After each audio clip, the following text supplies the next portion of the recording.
భార్యాభర్తలపై అర్ధరాత్రి దాష్టీకం. ఎంత అన్యాయం అంటే ఈమె RPF constable. Railway police constable మీద ఉండవల్లిలో దాడి. ఎక్కడంటే ఇది ముఖ్యమంత్రి ఇంటికి కోత వేటు దూరంలో. సీఎం చంద్రబాబు ఉండేటువంటి హై సెక్యూరిటీ జోన్‌లో ఒక ఆర్‌పీఎఫ్ మీద ఆమె భర్త కూడా రైల్వే సిబ్బంది. ఆనంద్ కుమార్, సునీత ఇద్దరు రైల్వేలో పనిచేస్తారు.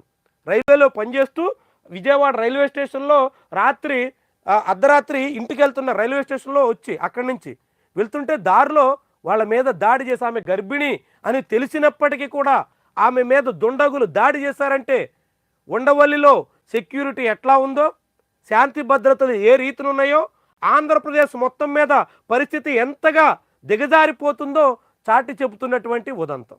చాలా వ్యవహారం ఎంత సీరియస్గా ఉందో మనకి చెబుతున్నటువంటి వ్యవహారాలు ఇవన్నీ కూడా. ఎక్కడో అనంతపురంలో దళిత బాలికను 18 మంది నేరస్తులు అనేక రకాలుగా హింసించి ఏకంగా గ్యాంగ్ రేపుకు పాల్పడి ఆమె గర్భిణి 8 నెలల గర్భిణిగా అల్లాడిపోయే పరిస్థితి తీసుకొచ్చారంటే అదొక రకమైనటువంటి వ్యవహారం. ఇది ముఖ్యమంత్రి ఇంటికి సమీపంలో ఉండవల్లి సెంటర్లో. ఇలా తాడేపల్లి వారధి ఉండవల్లి సమీపంలో పోలకంపాడు వద్ద ఆదివారం అర్ధరాత్రి దారుణం జరిగింది.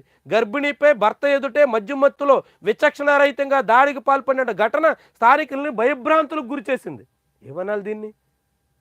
మద్యం సేవించి మద్యం అర్ధరాత్రి పూట కూడా ఎంత యథేచ్ఛగా అందుబాటులో ఉంటుందో, మందుబాబులు ఆంధ్రప్రదేశ్లో ఎలా చెలరేగిపోతున్నారో చాటి చెబుతున్నటువంటి ఉదంతం. ఇదే ఈనాడు లోపల పేజీలో వచ్చినటువంటి కథను జగన్మోహన్ రెడ్డి కనుక అధికారంలో ఉంటే ఫస్ట్ పేజీలో వచ్చేది.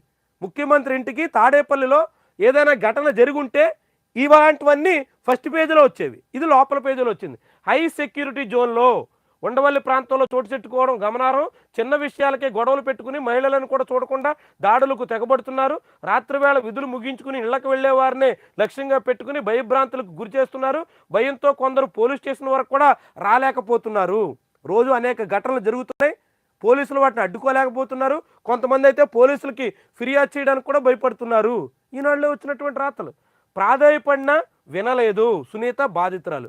మమ్మల్ని వదిలిపెట్టండి, నేను గర్భిణి అని చెప్పినా వాళ్ళు వదలలేదు అన్నట్టుగా చెప్పినటువంటి మాటలు మనం ఈ కథనంలో చూడొచ్చు.